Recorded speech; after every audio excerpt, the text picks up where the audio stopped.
July 7th, 2020, Anthony. Woo! We are going to do a great show today. Today's July 7th, and it's Mark Viola's birthday. It is? It is.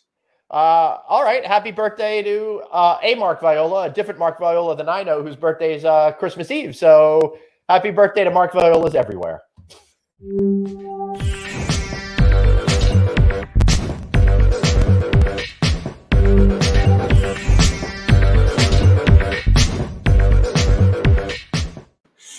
Hey, great to see you, Anthony. I'm really excited to have another show, another day. This is going to be a fun one, I think.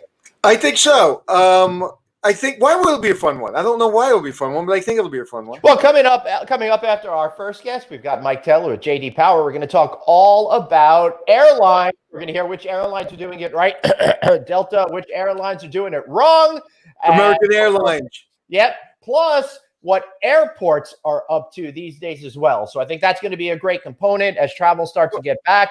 We've gone from 200,000 up to 700,000 plus daily flyers. So it'll be nice to see what people are thinking about in the airline industry. Yeah, this middle seat thing with American Airlines set everybody back. It was ridiculous. But anyway, I know our producer Jeff came back from California, New York, and he said he came to New York airport. Nobody checked temperature. Nobody checked temperature to get on a plane. Mm-hmm. I mean, every other country seems to be doing, checking temperature. But let's not talk about that. You know what I want to talk about? I want to talk about what are hotel companies and brands supposed to do coming out of this from a public relations standpoint. I'll tell you what.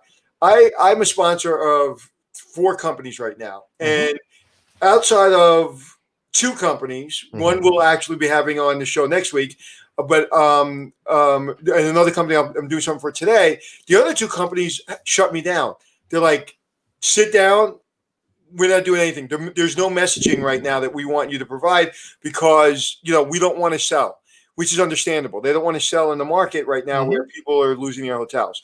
So I'd like to know coming out of this, when people are moving, what are you supposed to do and how are you supposed to market? So why don't we get a good person that knows about that stuff on the show? I do. But speaking of selling things, before we bring in our guest, the incredible Amy Ogden, I want to do a little selling first. Guys, tomorrow's our second hotel reboot. I need your support for this event. We've been giving you all this great free content right now. I got to pay some bills, and I'd really like for you to help us out. I'm asking because I'm tired of pussyfooting around it. We need a little bit of love over here. So go to hotelreboot.com. Help us out. I'll give you some love. I'll educate you. I promise you it'll be worth your time, but at least give us a chance out there. How was that for a shameless plug on my part, Anthony? that was good for begging. I don't know what to tell you. I really want people to enjoy this event. It's great. We've got 4 great ones. You get the first one on demand. Well, who's on the show tomorrow? Tell me who's on the show. Oh my goodness. Who is on the show tomorrow? We got Taylene Staub. She's the global head with True by Hilton. We've got Allie Hope. She's the chief development officer with Virgin Hotels.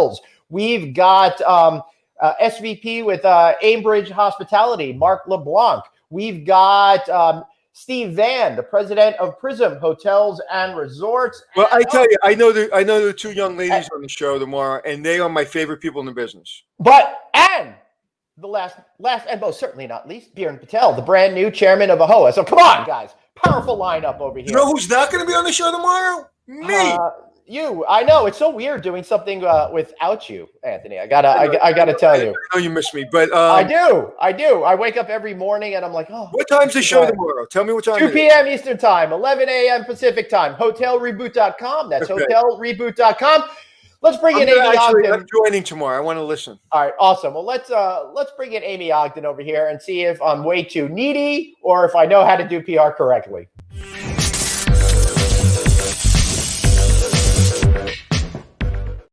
Amy Ogden, welcome to the show. Amy's a great PR executive. She's been around for a lot longer than her appearance belies, over 20 years in public relations. And she just launched a brand new thing today called The Collective, which we'll talk about in a little while, about how folks can help find the type of PR people they need. But Amy, welcome to the show.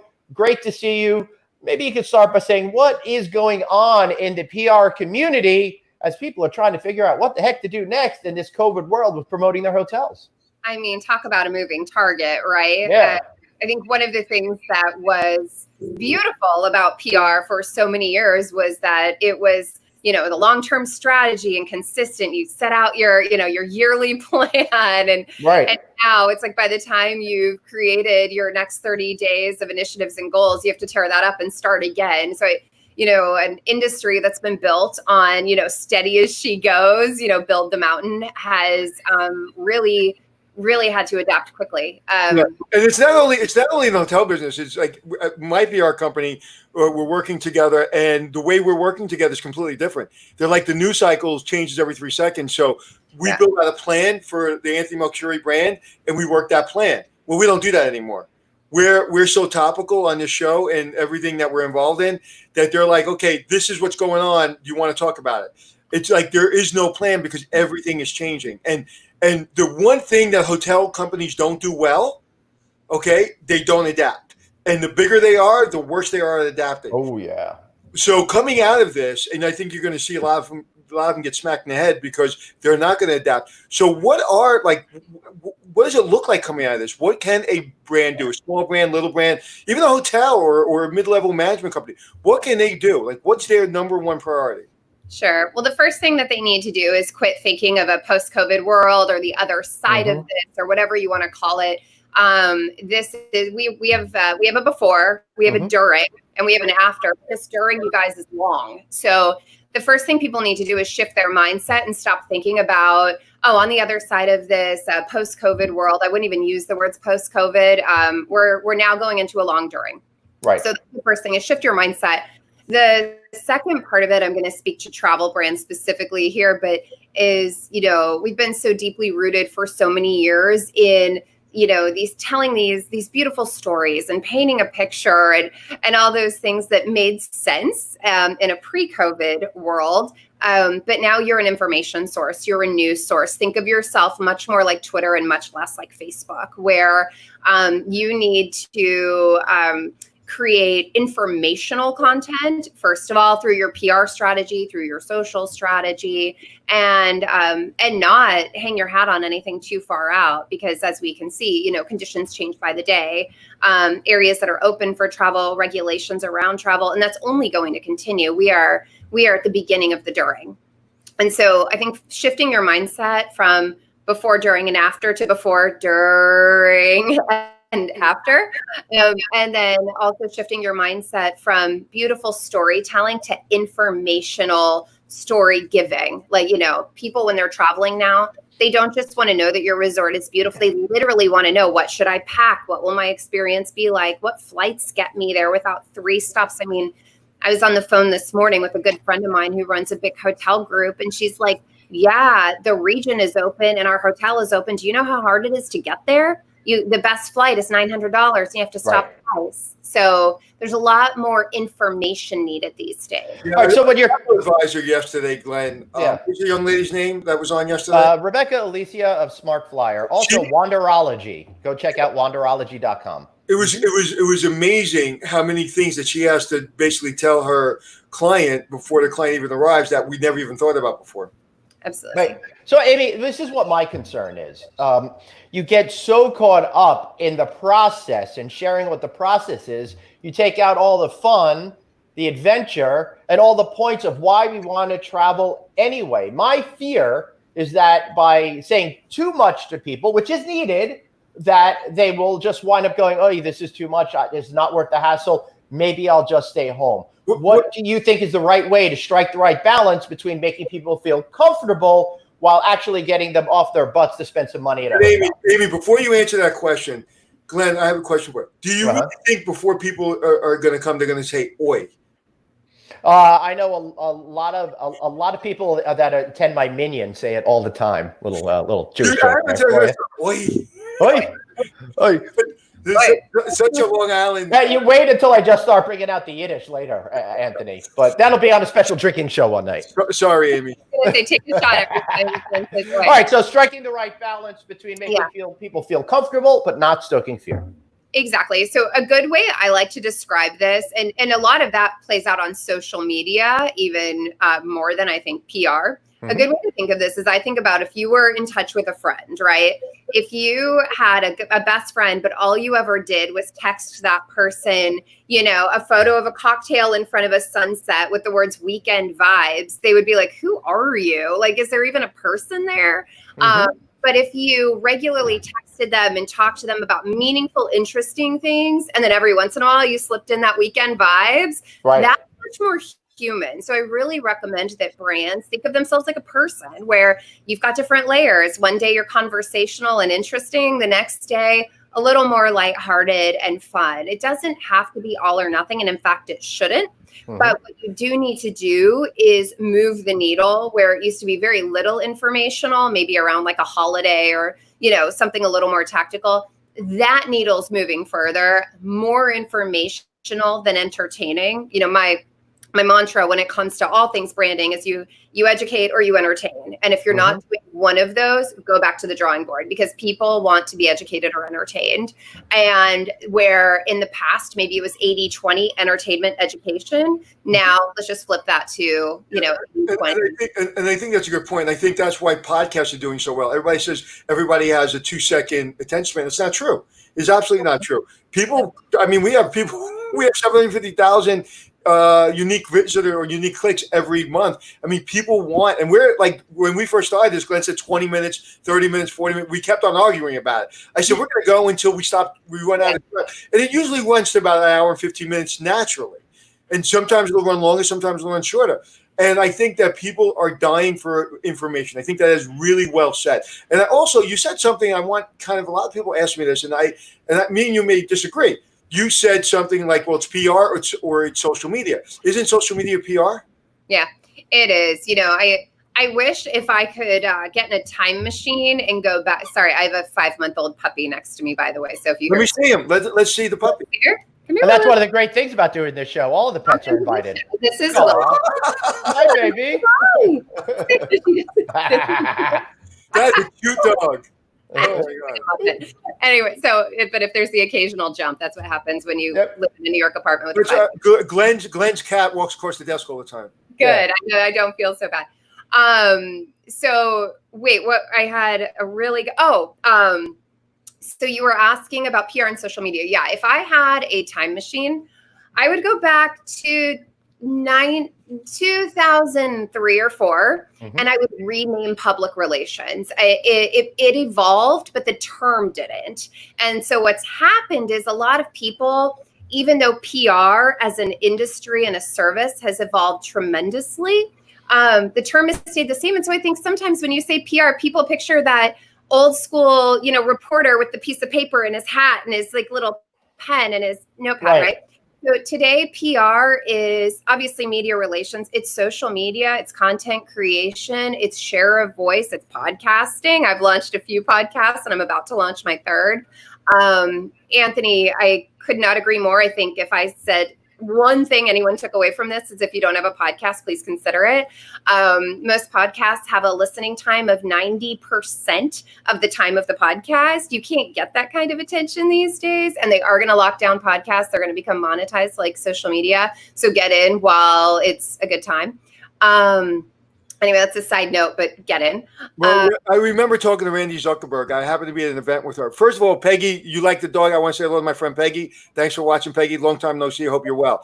So, Randy Zuckerberg, Mark's, a sister who helped him launch Facebook and Facebook Live and all that stuff.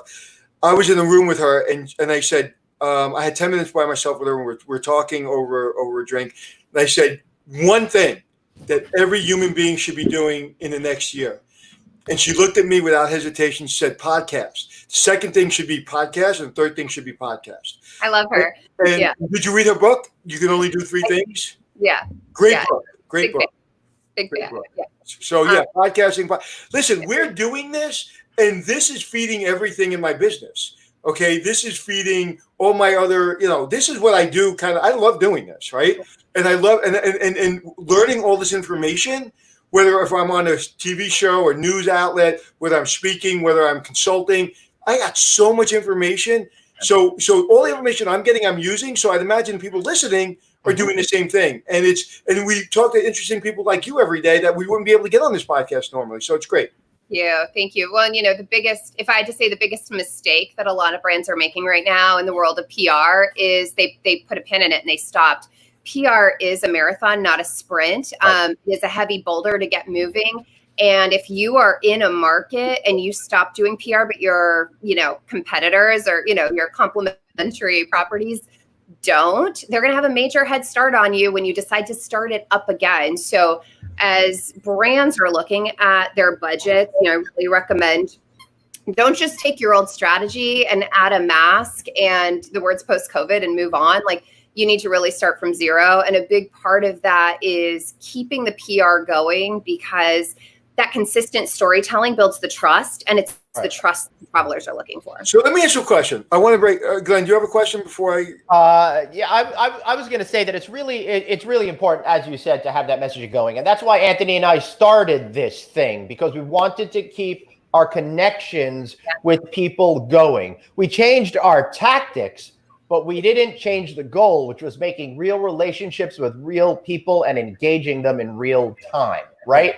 So everything that we've been doing is leading up to, hopefully at some point, we'll build something. Turns out we did, but we went into it just thinking, hey, how can we communicate with people and make sure we keep our shows going? And that leads into my question for you, because what we did was we did what we do. We're authentic, right? Like, if you take all the preparation time that me and Glenn spend on this show, it can fit into 20 minutes over the period of a year and a half that we've been doing it. We like, I didn't know you were coming on the show until 2 minutes later. Like, who's Amy? What's going on? Good. Now I'm so excited to ask questions. So the question I'm going to ask you is this, because I think if we plan too much, we prepare too much, it takes the authenticity out. So my question for you is, I'm a brand, say I'm X brand, and define, because I'm writing a book about personal branding. Okay. Tell me what's the most important thing if somebody's going to hire a PR company, or someone is going to do it internally, because that's another thing, because it's expensive sometimes. So if you were a small business and you didn't have a lot of money for PR, what is the first thing, maybe second thing and third thing? What are the top three things that I need to do before I start my PR? What's the first thing that I need to do, to think about? All right. The first thing you need to do before you start your PR is have a story to tell. One of the biggest mistakes is a brand will go to a PR agency and go, we want PR. And they go, great, what's your story? They're like, we don't have one. It's like, okay. So create a story. That's a good point. Wait, that's a good point. That's a really good point. I'm going to back that up, because when I was at the Algonquin Hotel, I remember a lot of PR companies came in because we needed PR. And they're like, what's your story? And we're like, well, I don't know. We have our story because a lot of history. And I remember them pitching me all the kind of stuff. And I started reading books. I said, I'm going to tell you the story. And it's not about me. It's not about today. It's about the history of this hotel. Now we're going to tell the story. And we started telling the story. The hardest thing that I've ever been involved in is when there's no story to tell. Yeah. And then you have to make shit up. Well, and you're asking people to be interested, but you're not interesting. So The first thing I would say is turn the mirror on yourself and go, would I read an article about me? Would I read a headline that I was in? Seriously, true. And that's a good point. It's great advice. Great advice. There's room for mediocrity in a lot of industries, and you will do okay. And if okay is your benchmark, so cool, go be okay. But a lot of brands don't want to be okay right now. And so the first thing I would do is be interesting. The second thing I would do is create some of your own content. I personally, with my brand over the years, I found it so interesting. Never once has someone been like, oh, Amy, your Instagram changed my life. They will text me, call me, Instagram message me to tell me a podcast article changed their life, or a blog post changed their life, or a podcast changed their life. So putting out your own storytelling before you ask someone to tell your story for you, I think that's such a good way to figure out what your voice is, because what you'll find is when you start telling your own story, you see what your gravitational pull is, right? I started my blog a few years ago. It started as a beauty blog. And then every once in a while, I'd throw in some life advice for the young Amy, all the stuff I wish someone had told me when I was in my 20s and 30s. And what happened was the beauty posts got no one cared. And I didn't like writing them. I wasn't passionate. I kind of did them out of obligation. And then I would literally be sitting at my keyboard crying, writing a life advice post. And I would get 10 text messages the moment I posted it from friends going, I didn't know I was the only one who felt this way. Thank you so much, And so now it's a life advice blog. And So when you start telling your story first and you trust that gravitational pull of what excites you and what stories you love telling, those are the stories people are going to love reading. That's really important. I think, so basically you're saying, know your story and then allow your story to be vulnerable. So if your story is not perfect, that's okay. Tell your story. I remember like even in the Algonquin in the hotel, it's like we had these deep soaked bathtubs and it was difficult to get in and we didn't have all the shower stalls. So we kind of talked about it. We talked about they were put in 1920s or whatever, and it became nostalgic instead of something that everybody else said we had to pull out. We eventually pulled them out after I had left, but we were authentic. It's a little bit more difficult to get in our bathtubs, but there's history behind the bathtubs. That's cool. I like that. Yeah.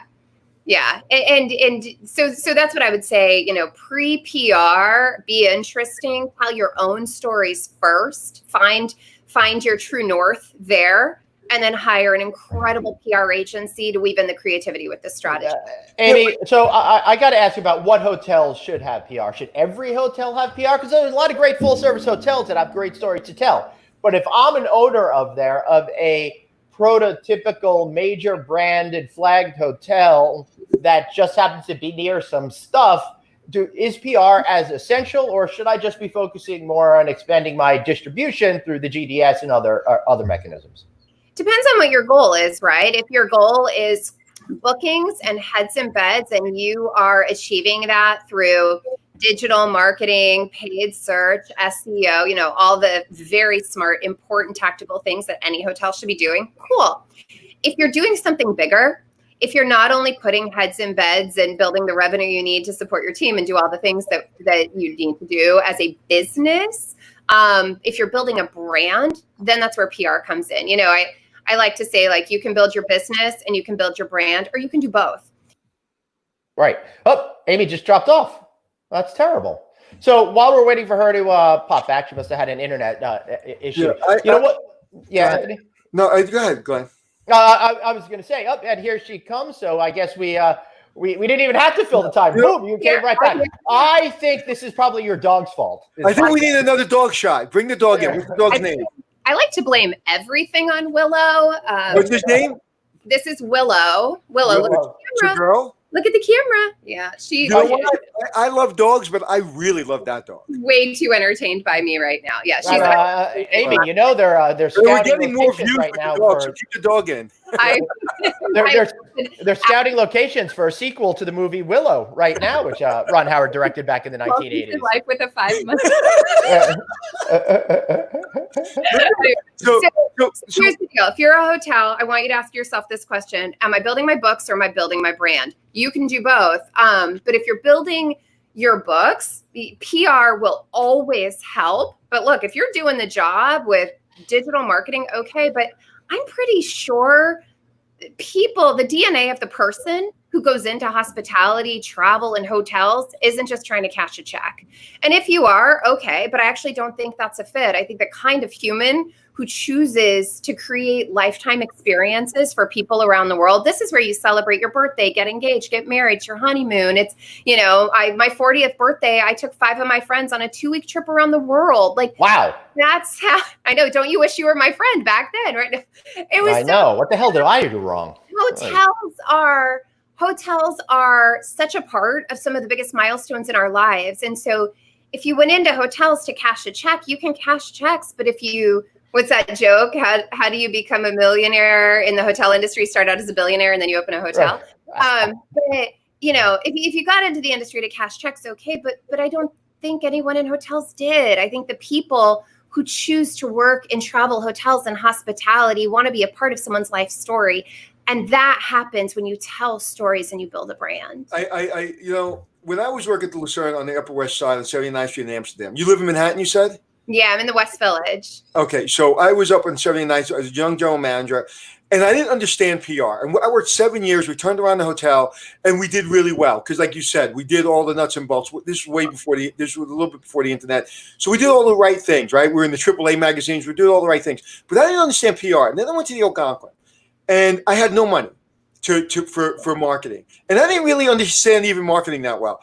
And I just knew I wanted a PR company. I don't know why I needed a PR company, but I knew I needed a PR company. And oh my God, We did the $10,000 martini. I don't know if you remember that. Yeah, I do.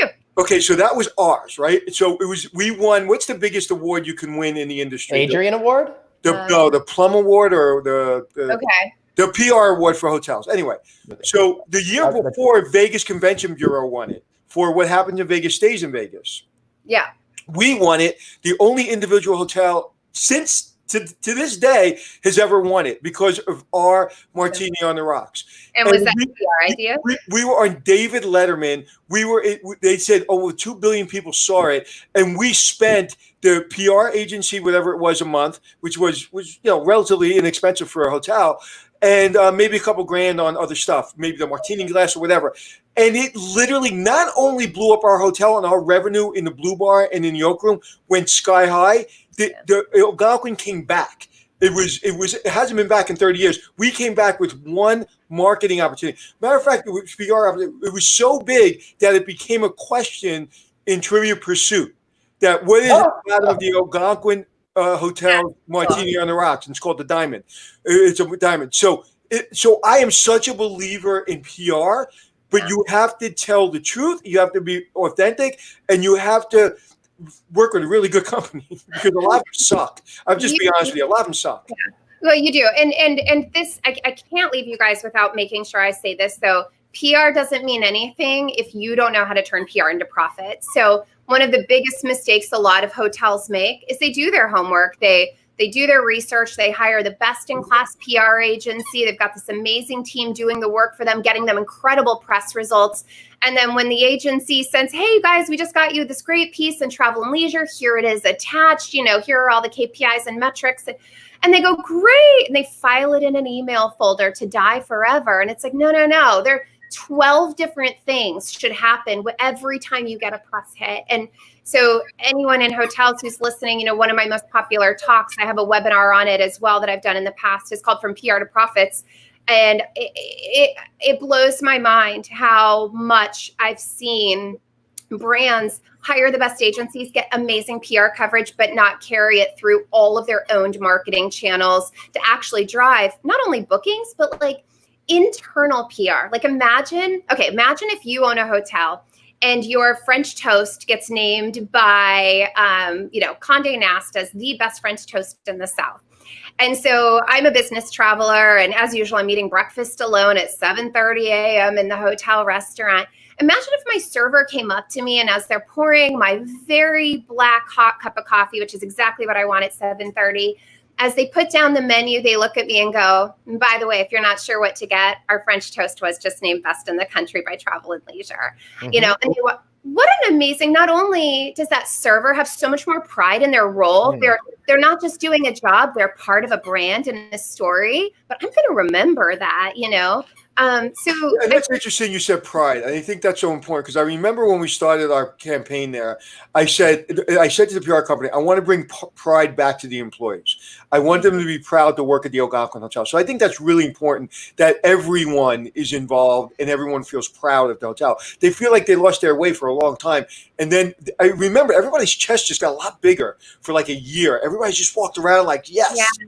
We are the Algonquin. To have that name badge on, they were proud to have a business card with the Algonquin on it. You were known, right? And it doesn't take much, but it does take intention and thoughtfulness. But please don't hire an amazing PR agency, get great results, and file them away. Any press hit, there should be 12 things that happen after it launches. Right. And speaking of finding a great PR company, a lot of people don't know where to begin. And I guess this is where the collective comes in, right? So tell us a little bit about the collective and how you help people connect with the right agencies for their needs. Thank you. I will. And I'm helping brands connect with much more than PR agencies. PR agencies are certainly part of the collective, but yes, I just launched my brand today. At Amy Congratulations. Ogden. Thank you. I feel like 7-7 just felt like a good number. So we went with it. It's Viola's birthday, so great day to start. And I also knew that. And I thought, you know what? Let's go ahead and make all this work. So having been on the agency side for over 20 years, I just kept seeing this hole in the system where you have amazing brands that need to bring on an agency. But when they do, they don't even know where to start. They Google, they ask a friend, they shortlist, they do a phone call, they get a proposal, and they make the decision on a 90-minute pitch. And oftentimes they make a good decision, but that's not a lot of research for a really big decision, right? And then on the flip side, you've got best-in-class agencies. And as having been on the agency side, it's kind of hard to proactively bring in new business. It's based on long-term relationships and seeing who reaches out. So that's where the collective comes in. I'm a matchmaker. It's super simple. Brands, travel, real estate, and lifestyle brands, they work with me. I have a pre-vetted, incredible group of best-in-class agencies in areas like digital marketing, web, search, social, PR, creative, content. And there's no cost to the brand to work with me. I'm happy to match you up with a couple of agencies that I think are really good based on what you tell me you want. I'm also building in data and metrics. So when I do make a match, you guys are going to give me report cards on each other occasionally so that I know who's really delivering on the brand promise that they made. And then there will also be a social impact component as well with corporate giving so that anyone who works with me is also giving back. Because I would imagine that you have someone that's looking for a PR agency and you're like, oh my God, they're great. And this PR agency is great, but together they'll get divorced. They're not great. So they're great, but they don't belong together. And I work with both of them, but if they get together, they'll kill each other. Does that happen? Yeah, no, that's gonna happen, right? And my job is I've got the years under my belt and I'm taking the time to do the research for you. The brands just literally don't have the luxury of time. They need to scale. They need a quick solution. If anything, I get them 3 steps closer to what I think could be a good fit. But from there, they go through the process themselves. They trust their gut. They find the best match. But I at least bring a couple of good options. But what happens, the biggest problem I've seen in the bigger brands is when the internal PR gets matched with a PR company from the outside and they have to work together. There's a big dynamic there. How does that work? I can only speak from my experience. I've never had a bad experience in that space. The agencies I've worked with, best in class, top notch, and have only been able to elevate and amplify the internal PR team's job. Agencies aren't here to come take jobs, but they are here to help with the internal team. I think coming back to this and why I think the collective is the right brand at the right time, brands right now need to be so nimble and able to adapt so quickly that you don't always have the in-house talent ready to roll, but you need the fingers on the keyboard, for lack of a sexier term, to get the job done.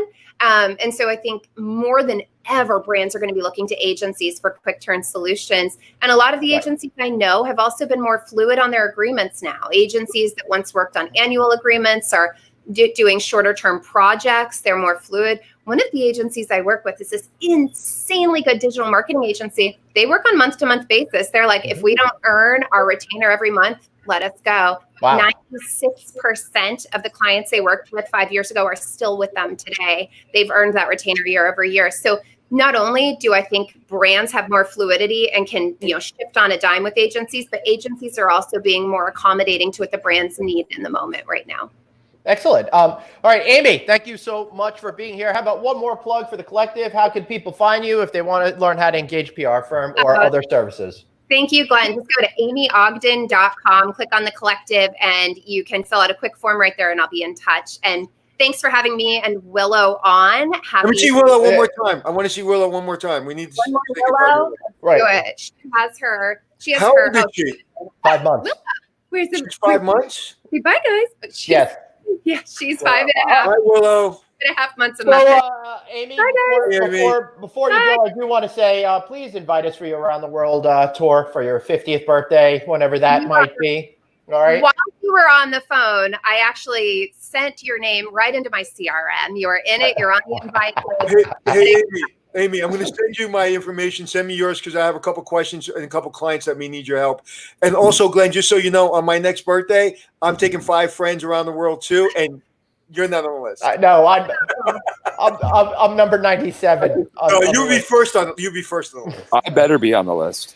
You are on the list. Amy, thank you again for being here. Best of luck to you, and congratulations on the new business. And write all that information in the chat box when we take you out of the room. Thank you so much. Bye, Willow. All right.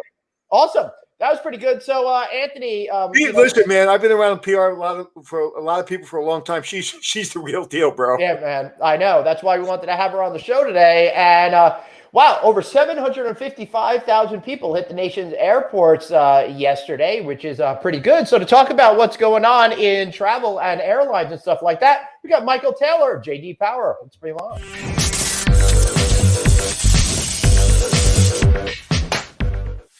Michael Taylor, great to see you, sir. Welcome back to the show. Michael and I have he's been on the No Vacancy podcast prior to us starting this particular show. Great to see you. Thanks for spending some time with us this morning. Nice to be here. Thanks for inviting me. All right, so Michael, what overall are you seeing as the state of life in the air and in the airports for us to begin? Because well, I feel so badly for all these folks. That's a heck of a question to start with. So I'll go on for the next 20 minutes if you don't mind. Oh, I didn't really want to have to ask many questions, so I figured the one would do, and then we can take a break. Michael, before you answer the question, tell people what you do. Oh, I'm what we call a practice lead for travel at JD Power. That means I do airports, airlines, and rental car studies for JD Power. Been doing that off and on for 22 years now with JD Power. When you say you do travel, like what do you mean you do? We do benchmarking surveys, analyses of what drives the industry, what drives satisfaction, loyalty, what makes people pick one brand over another, what makes them stay with a loyalty program or move away from it. Those kinds of things. Right. Okay. So where are we in the airline industry? Well, as I like to put it, there's all sorts of terms that are floated around. The most popular one. How many of them are not four-letter words? Right. And one of them is the new normal, and I completely reject that. This is just a temporary normal that we're going to go through. And I get to be kind of a drone on these kinds of things because I've gone back and looked at the history of epidemics, and which sounds very boring, except we're right in the middle of one. And basically, all epidemics start and end. Otherwise, we'd still be talking about the Spanish flu of 1919, and we aren't. And in fact, no one has thought about that for decades. It was mentioned on a TV show once in the last 10 years, and not a news show, by the way. So this one is following exactly the same curve as every other epidemic. It's a kind of a skewed bell curve. It's following what's called Farr's law. So eventually we're very Are you talking about Jamie Farr, who played Klinger on MASH? No, not at all. This guy was an epidemiologist in the mid-1800s. Oh, that probably makes more sense. Yeah, he wasn't on any kind of TV show that I know of. Michael, I'm going to mute Glenn. Go ahead. So, this basically, it starts off very steep. It has a lot of deaths associated with it. People think that this is never going to stop rising. And then it tails off, and it has a very long right-hand tail. And that's currently where we are. We're well into the recovery or the phasing out period of this epidemic. We will very soon be fighting an epidemic, a virus that's already dead. So the things that we're doing right now are just a reaction to the kind of shock that we've gone through in the last couple of months. And it's amazing when you do look at how people handled epidemics of the past, the things that they thought would work. Yeah, we've gone through all this kind of stuff. This works, that doesn't work. This combination of chemicals works better than the other one. And everybody did that in every epidemic since the time immemorial. But anyway, I don't want to put a big happy face on this. We still have a virus out there. It is much less lethal. They usually do one of two things. They either don't mutate or they mutate.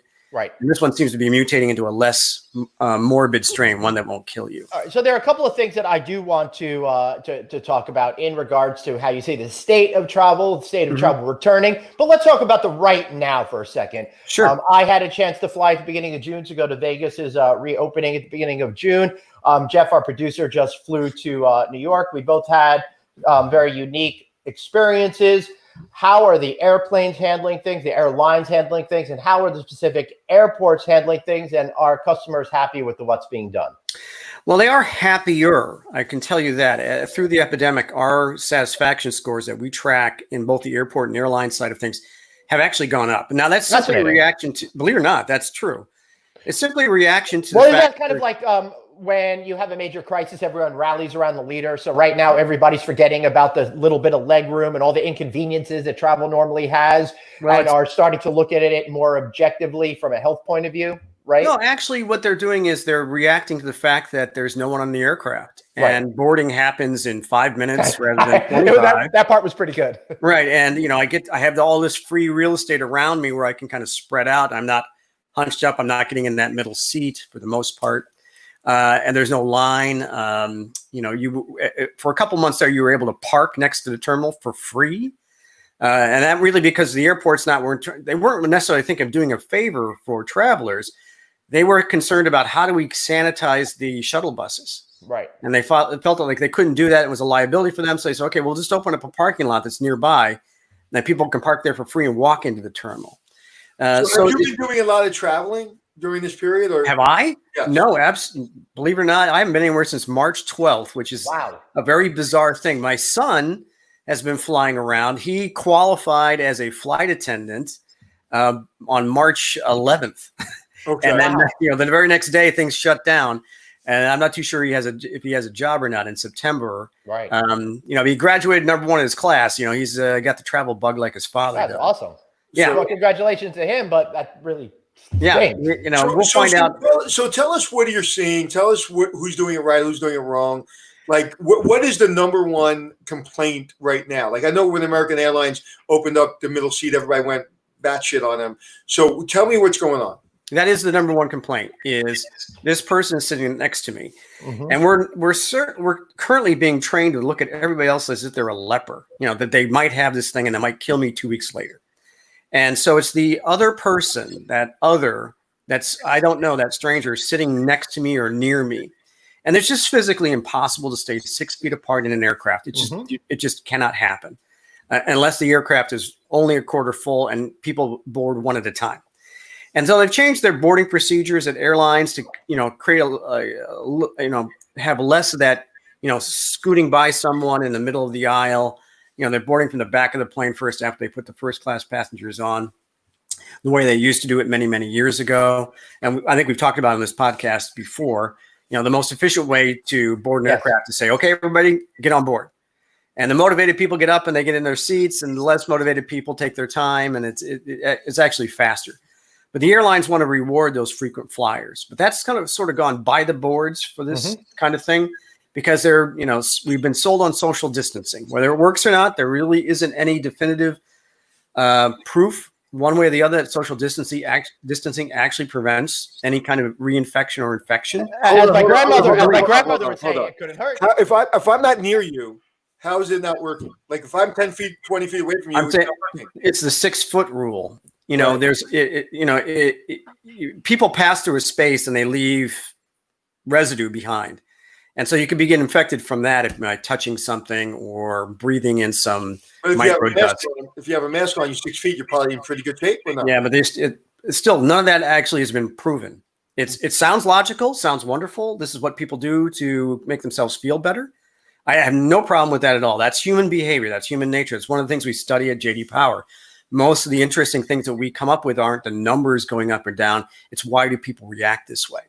So wearing a mask is a social signal that I care about your health. Okay. And we all live in a society, and when you're on an aircraft, you're on a very crowded society. And so we're in what I call the friction time, which is people have an expectation that they're going to be 6 feet away from everybody. That's going to be impossible. And as we get more people traveling, it's going to be even harder and harder to stay apart from those people. And we're going to go through this time of friction where people are a little bit tense about this. And the other thing is go to YouTube, put it in Walmart. What's that? I said, just go to YouTube and put it in Walmart, and you'll see everybody screaming at each other. Yeah, and what has to happen here is people are going to learn that they're not going to catch COVID by traveling. That's going to take quite a few months, unfortunately. And there's going to be certain people. My daughter is a good example. She lives in the East Village, which is, Manhattan being COVID central. She didn't want to see her brother when he was in town this past week because he flew on an aircraft, and she feels that that's a predictor of getting COVID.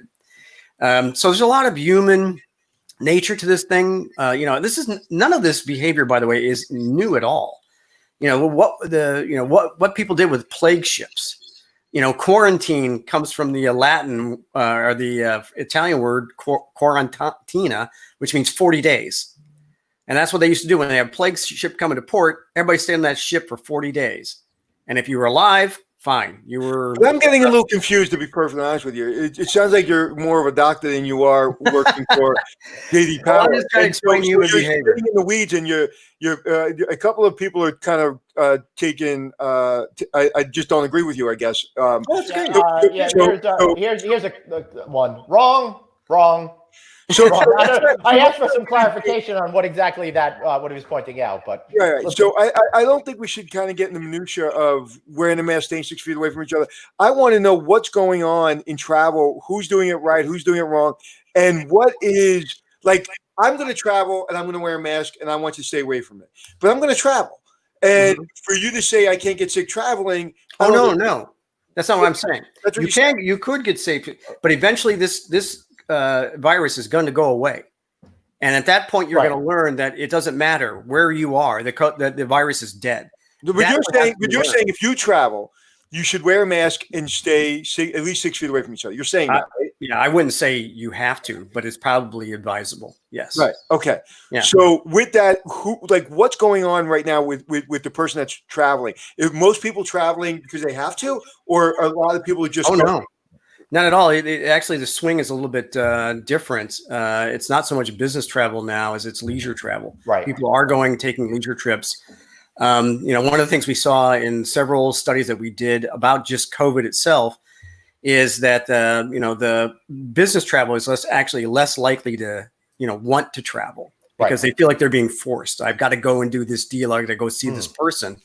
The leisure traveler is less worried about it because they get to pick and choose when they feel comfortable.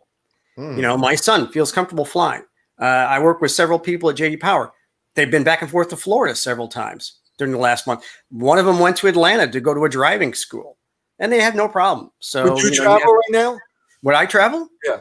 Oh, yes, absolutely. It wouldn't bother me at all. The mortality of this virus is less than 1%. And I'm not in a high-risk category. I'm getting there. Everybody's getting there day by day. Really the 70 and above is the most at risk. And if you have, comorbidity, breathing problems, emphysema, other things, that can make it a very serious infection.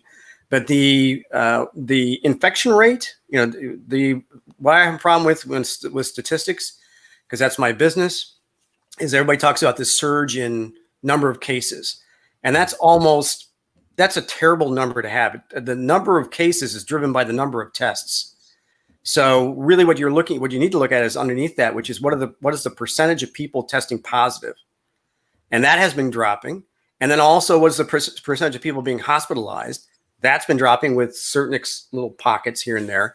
California being the exception to the rule this month. If I read the report right yesterday, July 3rd, 0 hospitalizations in New York City. Right. And Italy is the same way. Italy is probably 2-3 weeks ahead of us. So in 2 or 3 weeks, we're going to have, it's going to be relatively rare that you actually get this. Now, I'm not saying, I'm not a physician. My wife's a physician. She cringes when I say these things, but these are the statistics. And right now we're in this emotional state of, we just went through this horrible scare where thousands of people were dying a day. Well, now it's just a handful of people dying a day. And pretty soon, as you point out, it's going to be 0 to 1 or 2. And the way we count those numbers is also, in fact, I have personal experience with someone who is listed as a COVID death who died of cancer. Okay. Right. She wasn't even tested for COVID and she was listed as a COVID death.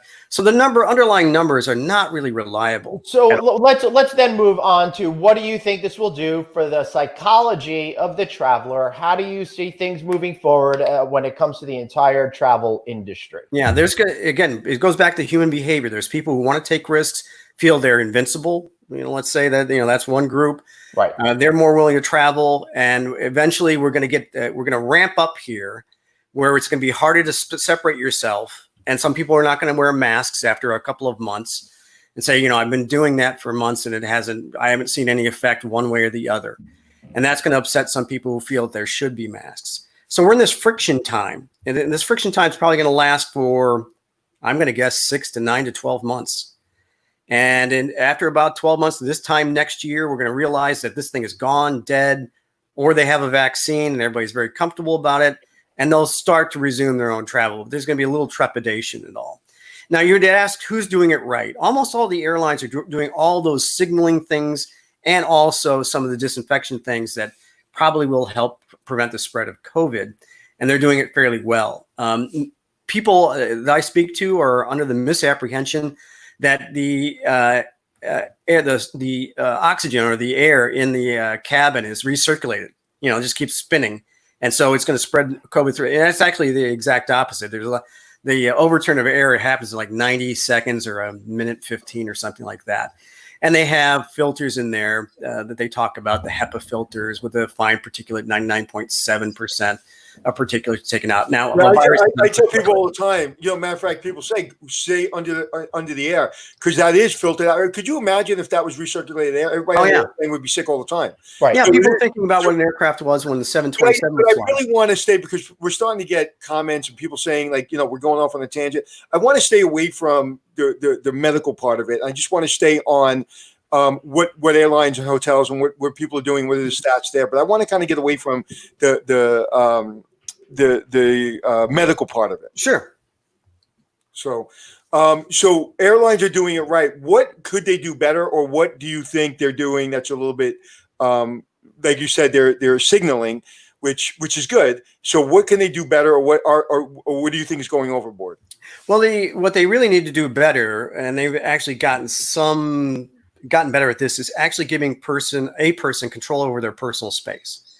You can talk about how you fog the aircraft and you wiped all this stuff down. You're using hospital-grade disinfectants, but that doesn't mean as much as handing someone their own disinfecting wipe to wipe down the surface themselves, so they're completely assured that this is what I would do at home, or when I was out in my local neighborhood, and I have control over my space. That's something that all the airlines and hotels can do themselves. Here's a little bottle of hand sanitizer. Here are some disinfecting wipes. Here's a spray, which you can, spray on whatever surface you want to use or you think you might touch.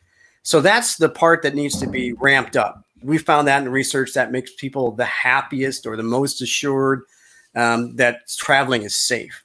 And it's an expensive proposition. Getting a little bottle of hand sanitizer for every passenger is an expensive proposition.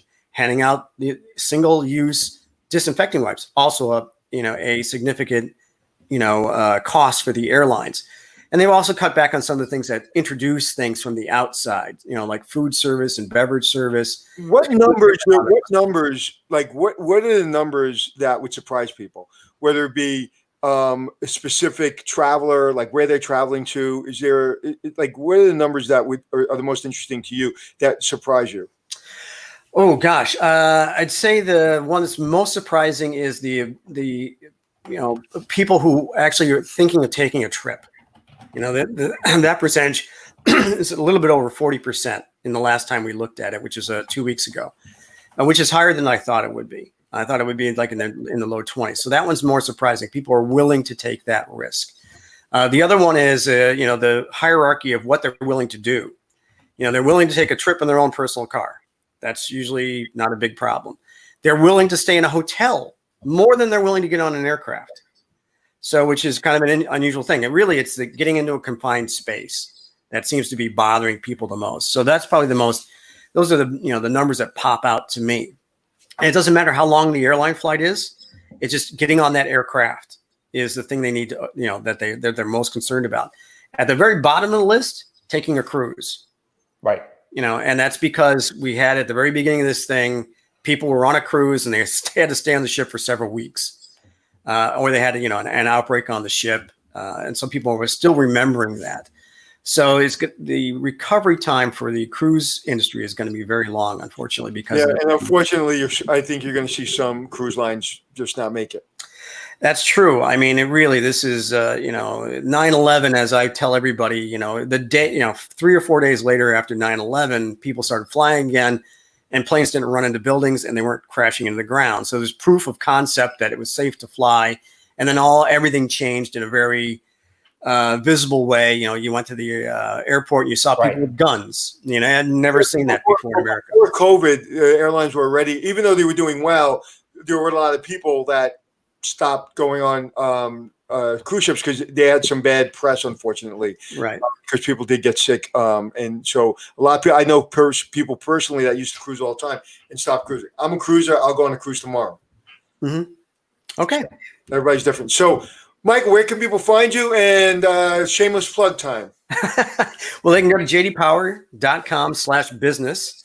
And you just look up, hit the travel button, and you'll see all the stuff that we do. We do airports, airlines, rental cars, hotels, loyalty programs, things like that. We do a lot of tracking, and there's a lot of little tidbits. And we have our own podcast as well that we do every month. What's the name of the podcast? Oh, JD Power Travel, I believe. What airline, if I can put you on the spot, sure. What airline and what hotel brand has the most trust with clients? I'm going to guess that you're going to say Delta because they seem to be crushing it right now. Delta's actually done pretty well, but the one that has the highest, what we call commitment, which are people who are enthusiastic about flying on that airline, trust the airline, and forgive its sins. Southwest. There are two of them, Southwest and JetBlue, by far. Really? And Delta has been coming up. Now, you wouldn't think JetBlue would be in that category. Right. Because of their relatively poor operational performance. Their on-time performance is not great. But again, they're flying out of airspaces like the East Coast that are a little bit more difficult to manage than, say, the West Coast. But the way they treat passengers, they keep them entertained. And they actually have very good people skills. In addition to that entertainment, that's the selling point for them. Southwest really just has very high people scores. They invented the phrase "hire for attitude," and so people are very enthusiastic because they feel like they're a valued passenger instead of being just I learned something on Southwest once, and I talk about it in my keynote sometimes. The flight attendant said, "Okay, we got 6 chicken and 6 fish. Who wants chicken?" 6 people raised their hand. Who wants fish? 6 people raised their hand. It was a perfect way of because if you wanted chicken and you didn't get your hand up fast enough by the 6th person, you didn't put your hand up. Mm-hmm. Right. So it was a way of, when they go around and say, what would you like, chicken, fish, and I like chicken. Oh, I'm sorry, we only have fish left. It's like, what the hell did you ask me for? So I just like that kind of feeling of, and I remember the captain coming out and making us laugh. And I don't fly Southwest very often. I'm a Delta guy, but I really like that. I really like that airline as well. How about hotels? What brand has full commitment? Well, I don't do the hotel study, so I'd have to guess on that one. That's Andrea. We guess on the show all the time, so I'm going to say Marriott. Marriott, I think, does okay. I couldn't tell you. I really don't have the data for her study. I like what Hilton has been doing as well. I just want to put that out there. Michael, thank you so much. You're welcome. You rocked it out. Really appreciate you bringing a different point of view and getting some listeners over here to challenge us. Somebody wrote. You may not agree with somebody, but your responsibility is to hear him or her out. That's how we can learn something. I don't disagree with Michael. I just didn't expect to have a medical lesson about COVID. I thought we were going to talk about not so much medical as it's statistics. This is just the history of these things. Right. And I was a little surprised by it, but I love hearing that stuff. Yeah. Absolutely. I just wanted to know what brands I can trust and what brands are crushing it and what brands aren't. So I appreciate you talking about that too. You're quite welcome. Thank you so much for being here, Michael. Really appreciate it, sir. Well, I know one brand we can trust. That's No Vacancy Live with Anthony and Glenn here every single day at 12. So let's talk about that. Wait, let's talk about that. We changed our name. We got to tell people. Oh yeah, we're finally figuring out what our branding is going to be. We started, I had my podcast, we had our podcast together. We've been doing this live show. So we're going to finally call this thing No Vacancy Live. And I'm very excited that we're actually moving in a direction with some coherent branding that people can talk about instead of saying, what's that thing that they do every day? It's No Vacancy Live is what this show is called now. And I'm so excited. Yeah, I am too. It's together. Great. I just want to give you a big hug. Oh, thank you for the virtual hug. And Anthony, I want to go back to the chicken or fish comment. I watched the documentary movie Airplane in the late 70s, and I realized don't eat the fish. It's not going to work out well for you, right? You should watch that show if you're on a plane. No. No, you shouldn't. All right. If you haven't seen the Zucker Brothers Airplane comedy movie from the 1970s, you got to see that movie. Maybe it was 1980s. I don't know. What's that? Isn't O.J. Simpson in that movie? He was in the Naked Gun movies. Oh, the Naked Gun. Yeah, we just watched Naked Gun 2.5, and it was really weird seeing him in a. My kids will not watch movies with me. Every night, can you watch a movie? They will just not watch my movies, and I'll watch any movie they want, but they won't watch. They just don't want to watch them. I don't know. I know. All right, please go to houseflysuccess.com or Facebook houseflysuccess.com, and tomorrow, please. Where are we going to go tomorrow to see? All right, hotel reboot, guys. I'm not asking you. I'm telling you. You need it. You need to be told what's good for you, and this session is going to be good for you. We're going to have great practical information to reinvest in your hotel business. In the industry. I mean, you're killing it, man. Those are some great people. I wish you can get those people on this show. They will be on this show, and I think some have been, like Beerin last week, but you weren't here, so you wouldn't know that, Anthony. That's right. All right, my friend. I went up to what I did was I drove all the way up to the Adirondacks, 5.5 hours, to see a property with my daughter. We did an hour Hotel Impossible crash course, looked at it, came back 5.5 hours. So we were on the road for like 11, 12, 13 hours. I don't know. We were much, whatever. But my daughter, a funny story. We're going through it. So, babe, what'd you learn in the hour that we did the walkthrough of the hotel? And she said, Dad, I've seen it 100 times on the show. I didn't learn anything. I said, you didn't learn anything? She goes, when you went in the boiler room and did I tell you about this yesterday? I don't know if I told somebody the story. No, not the boiler room. I haven't heard a good boiler room story in a while. So we went in the boiler room and I was asking about, the boiler and the heater and all that stuff and the water heater. And I had a million questions. And my daughter said, when you started talking about that, I started to get a lot of anxiety. I said, why? She goes, because I didn't think you had to worry about that stuff. It's like, well, how do you think you get hot water? You got to make sure the stuff works. And I thought that was fascinating. Out of all the things in an hour that I asked, that the boiler gave her agita. That's great. Man, I can't wait till we start to get to do some stuff on location again, because that's really. Let's go location. We're going to do one here. Let's go to the Garden City. What do you think? I know. Let's call Grady. Hey, Grady, if you're listening, we're coming to see you. Yeah, let's go. Let's do that. Maybe we could do it even this week if since producer Jeff's in town. If not, we'll try to get it together for next week. Let's go. I think I can do tomorrow. I'm not sure, but we can't do tomorrow. We got our hotel reboot thing. I got to stay here at the home studio, but Thursday or Friday would be good. Yeah, I'm getting a little anxious. I'll be honest with you. I haven't traveled at all. I've been on the plane. I've been in the airport.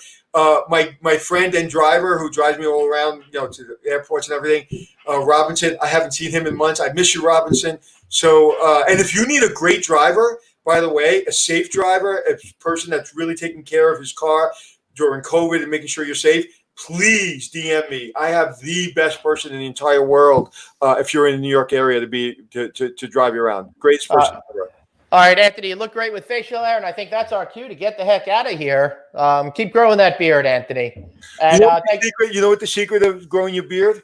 Yeah. Make sure you cut the ear hair because you forget about that. So make sure especially men of a certain age, they have to pay extra attention to that. All right, guys, thanks for bearing with us today. What a crazy show. You never know what's going to happen on No Vacancy Live. And remember, you've got one life, so blaze on and